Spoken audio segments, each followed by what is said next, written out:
Welcome back to Humbled Highs, episode 2, part 2 of how I became a Kingpin drug dealer.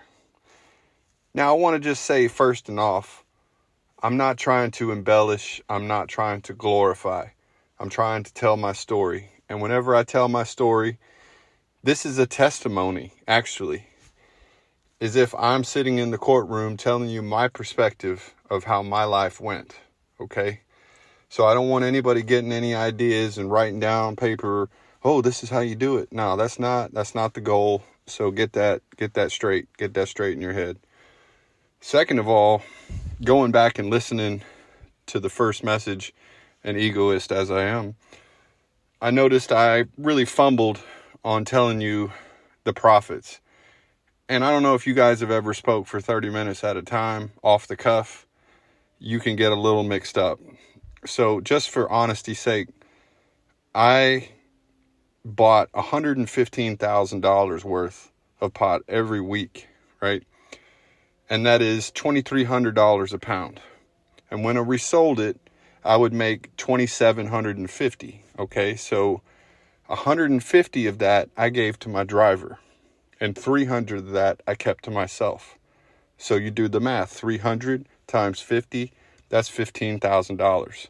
And I paid my driver quite well. Paid him $7,500 every week. Now, I was a driver before I stayed at home and just focused on dealing. So I knew the prices that drivers get. And I was paying my driver, who was also my friend. We'll call him D. D was making really good money. But he was also taking a great risk. You know, he would drive with $115,000 of my money to Colorado. And if you don't know, that's illegal, right? If you have more than $10,000 and you don't have a bank notice that says, I got it from this bank account and I'm using it for this purpose, it's illegal, y'all. So that's a big risk. And by the way, that's how he got in trouble. And also driving with 50 pounds of marijuana on a 16-hour drive from Colorado back to Tennessee, that takes brass cojones, and it takes somebody that can do it. Not many people can do that. So I just wanted to get that straight. So every month I would sit and pocket $15,000. My driver would pocket $30,000 every month. We were both doing really, really well. All right, so back to the story. And finishing up from part 1, how did I get out? Okay, so I'm making $60,000 every month, right? For years I was doing this. I got up to 50 pounds pretty well. And like I said, I found that I couldn't find happiness any longer. And I knew that this is not really, what I wanted to do. And I gave my life to Christ as a child, as like an 8-year-old. And, I can recall I was trying to convert the whole apartment complex back then and there. So I know it was real.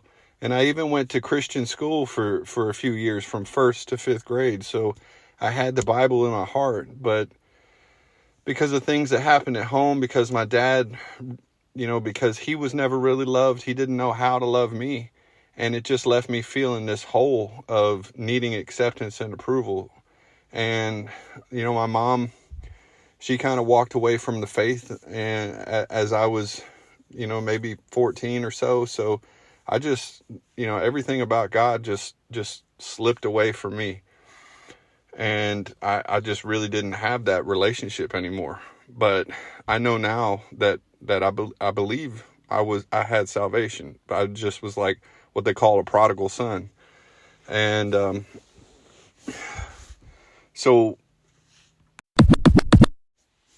sorry, I had to take a break for a second. So I needed a way out, and I just didn't really know that I needed a way out. I just knew that I wasn't happy anymore.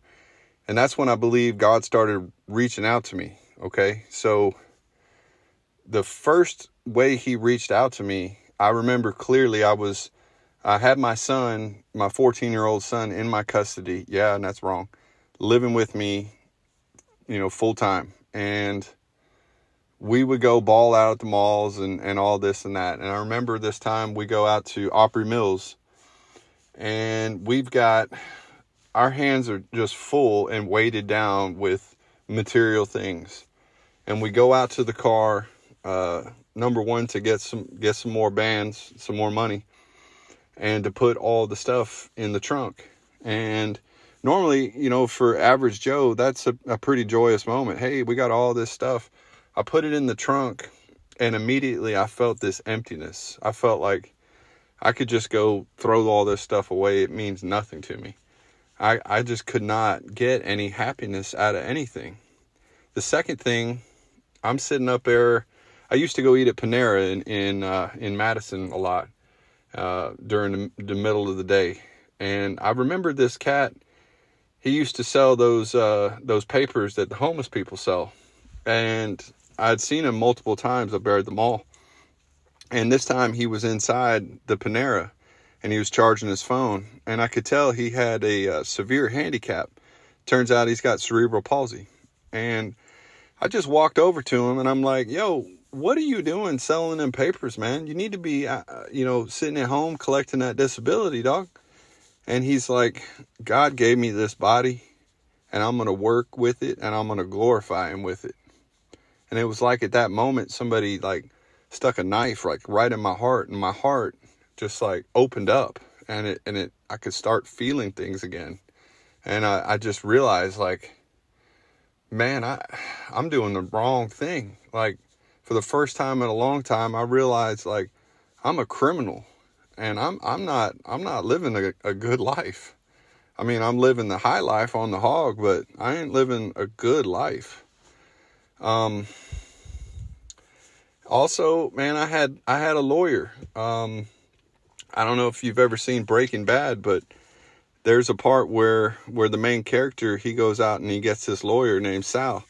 And so I was watching that show at the time, and I was thinking, wow, that's a good idea. I need to get my own Sal. Went down to Nashville, got this real high-end lawyer on Music Row. And I went in there and I said, yeah, I want to put you on retainer, and I want to get some advice. And he's like, okay. So I paid him the retainer money, and I said, okay, anything I say to you, it's not going to leave this room, right? He's like, no, you put me on retainer, client, lawyer privileges and all that stuff. And he made me feel secure. And I started to tell him everything I was into.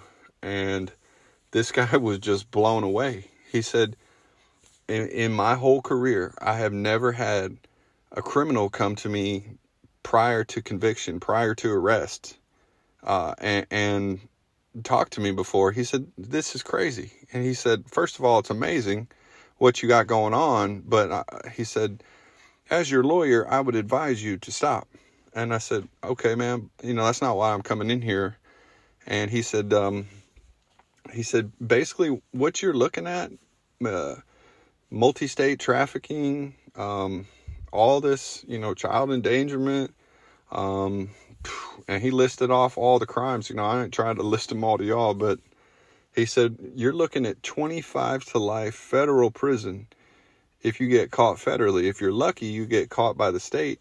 And, the best case scenario is you're going to lose everything and might spend a few years in jail, being that it's your first offense and you're a veteran and all that. But he also told me a lot of ways to protect myself against the law, and at this same time, I got cops sitting outside my house, y'all. I got a cop pretty much, 8 to 10 hours a day sitting down there watching my house. I don't know what was going on. All my customers were still my customers, but it's like they're trying to build an indictment, build a case on me. So I got material things won't make me happy. I got my friend Matthew, who's still my friend with cerebral palsy that I met at the Panera. I got the lawyer telling me I'm looking at 25 to life. Then one day I'm in a Walmart in Madison in the middle of the day. I got my son with me, and I see this girl, this beautiful girl. And I had seen her many, many years before up at the Gallatin Civic Center.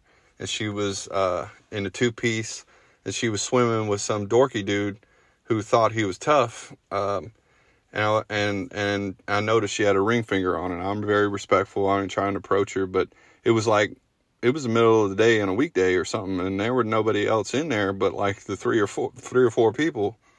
And so I'm noticing her. My wife, if you see her, she's fine. She's fine. Fine as a frog's hair. Way out of my league, but I noticed her. And we even go into the sauna. It's just the three of us, and I'm trying to be respectful, but I can't keep my eyes off this girl. So I had a recording.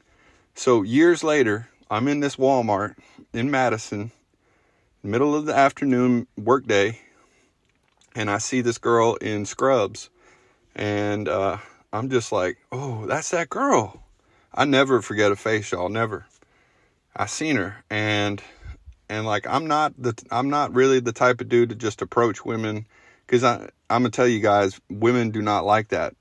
They don't like to just be approached and, hey girl, let me holler at you. Like, man, if you do that, just don't do that. You usually meet girls through friend circles, and you got to be vouched by another girl to get the okay. Like, yeah, he's not a creep. Well, I just approached her. I just walked up to her. I'm like, hey, you don't know me, but I know you. and that's not the best pickup line. That's like saying, hey, I'm a stalker. But it didn't throw her off too much. And I told her where I'd seen her from. And I guess that hit in some way. And first question she asked was, how old are you? And, my wife, I'm 7 years older than my wife, but, I don't really look my age. Most people tell me. And, I said, what's that got to do with anything? And she's like, I just want to know. I said, I noticed you don't have a wedding ring on your finger anymore. And she said, no. So anyway, I got them digits. And by the way, that girl married me, and I way outkicked my coverage. But so I'm going to tell you all on another podcast, our first date, which was a crazy story, but she basically got the hints that I was, major Kingpin drug dealer, and found out, man, she was not interested at all in materialism. I would take her out to fancy restaurants, and she wouldn't really even be impressed. I'd take her to the mall, and I'd be like, get whatever you want, and she'd be like, come back with a t-shirt. I'm like, I'm serious, girl. You want a Gucci bag? You want a Louis something? Let's go in the Tiffany store. I'll get you some earrings. She's like, no, I don't want none of that. She's a very humble girl, very down to earth. And, she just wanted to be around me. She liked my personality, and it was different than anybody else because everybody else was getting paid except for my son. And my son was like the prince. If I was the king, my son was the prince. Now, my son loved me and wasn't trying to get nothing off me, but sure was, living the high life. And so it was really just my mom and my son that loved me for me. And this girl, and so she didn't love me at the time, but so I went on this big vacation. We went to St. Thomas, and we rented a house on the country club right next to the governor. I'm talking like it was like 5 bedrooms, marble everywhere with his own pool. Spent a grip for the week, and I took Chris, my main customer, and the 4 of us flew down there, spent a week down there, and we had a blast. Went scuba diving, rented them submarines, personal submarines, and went on a chartered boat. We was living it. And man, on the plane ride, we're sitting on the tarmac, and this song was in my head, wherever you are is home, just suddenly hit me, and I started welling up with tears, and I couldn't stop them. And she was sitting next to me. She's like, "What's wrong?" And I'm like, I don't want to be a drug dealer no more. I said, because if I get pinched, I know you ain't going to wait for me. And she's like, no, I wouldn't. And I'm like, I know. But I said, I want to be with you. And I don't think I want to do this anymore. So it took 4 major things for me to wake up and say, hey, I don't want to do this anymore. And so we got back from St. Thomas, and I'm thinking about this. I'm still got regular, scheduled every week, going, my driver's going out, getting the pot, and coming back, and I'm dealing. Business wasn't even slowing down. Even though I went to St. Thomas, the day I got back, all my customers are ready and waiting. And man, I took my son to school. He was being homeschooled by my mother. My mother's an English teacher, double master. And one day I'm just riding back, and I pulled over on the side of the road, had this strong feeling. And it's like I just pulled over, and I'm like, God, I hadn't talked to you in so long, and I really don't even know what to say. But I'm a wicked man, and I don't want to do this anymore. I said, if you can get me out of this game alive, I will give you my life. I will give you the rest of my life. I will serve you. And I didn't even really know what that meant, what I was saying, but it was just like, it was just coming out of me, and I'm crying on the side of the road, and I just like somehow had this peace come over me. And y'all, it was 2 weeks later, 2 weeks from that prayer, my driver on the way to Colorado got busted in Nebraska, got pulled over for making some stupid traffic move, and come to find out he had a warrant in Tennessee that he never told me about. Now, obviously he wouldn't have told me about it, or I would have had to fire him, because riding with a warrant is stupid.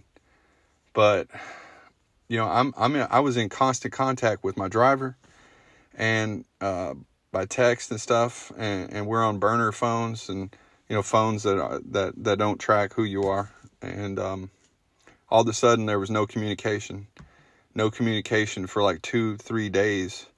Then I get a phone call, and it's from like a Greyhound bus station. And my driver, we used to mask the driver. We evolved into this, but he was in like a multi-passenger vehicle, and he had a bunch of people. And so the trip was like, we were just going for the weekend for some fun. Well, like 4 people were with him, and turns out they all had drugs on them, which was against my rules. And they all bailed. They all got out of jail. And he told me, he said, yeah, Dee's still in the jail, and they got Homeland Security in there, and he's being, interrogated and stuff. And I'm like, well, Dee and I are tight, but I'm like, I don't know if he's going to turn me in. And man, I was sweating. And I told the dude who called me, I said, because still in the back of my mind, did they steal my money? Did they steal my $115,000? I said, you got to show me all your paperwork when you get back. He's like, bet. I said, I'm going to be at the Greyhound bus station. And sure enough, he showed me the state of Nebraska sheriff with all their drug charges, and he showed me the Homeland Security paperwork. And I was like, oh my God, I'm about to get federally, just charged here. And I was so annoyed, y'all. I was so paranoid. But in the midst of it, there was still some peace. It was like, oh, this is the answer to my prayer. So how else could I get out of it if I was still doing business, making money, distributing pot. Now I didn't have money and I didn't have pot, right? So I felt like it was the time.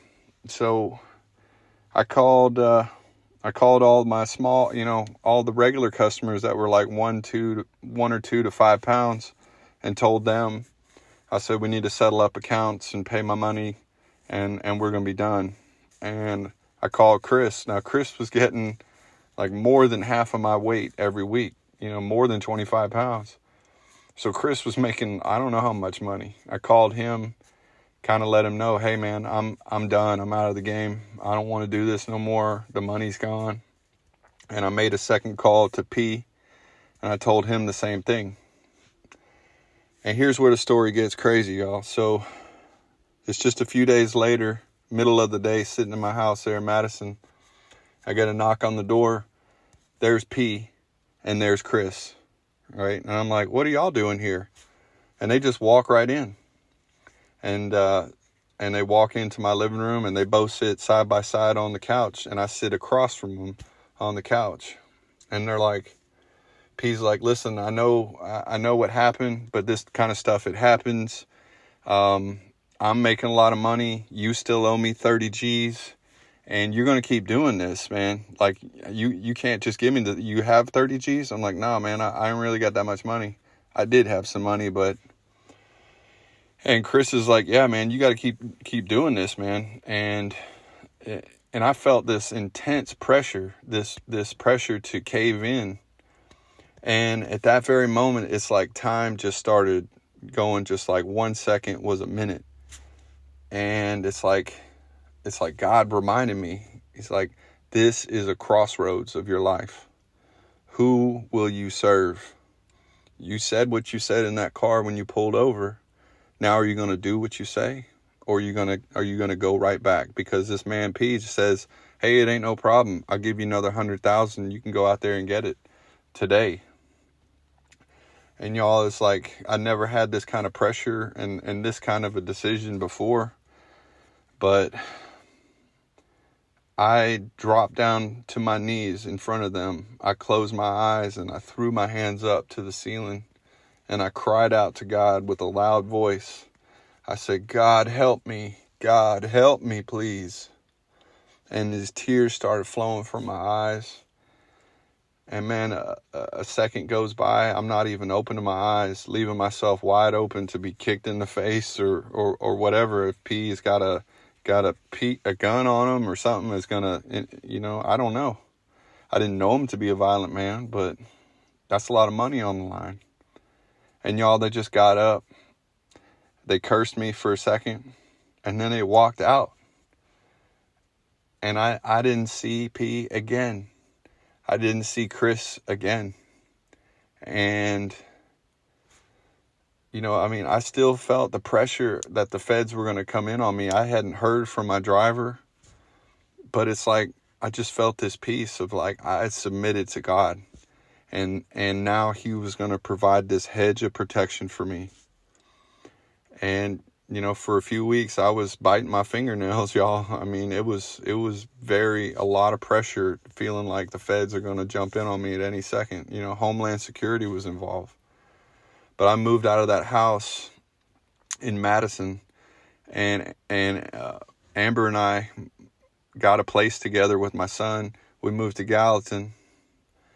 And lo and behold, man, I got a regular job, working in a receiving department. Actually before that, my wife and I just started doing furniture. We started repainting furniture. It was something that my wife wanted to do. I still had some money left over from the game, and we took that whole summer and just repainted furniture. And I went from $60,000 a month to nothing, just living off the nest egg that I had.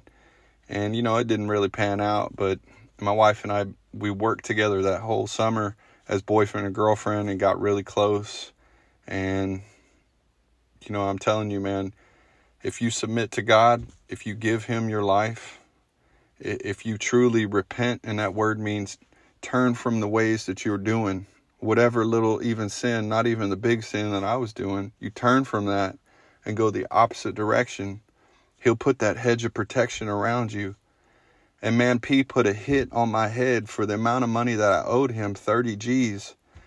And my friends would go and cop, I knew dudes that were still going to his circles and getting pot because they couldn't get it from me no more. And they'd tell me, man, he's got a hit on you, man. I'm like, well, God's got me.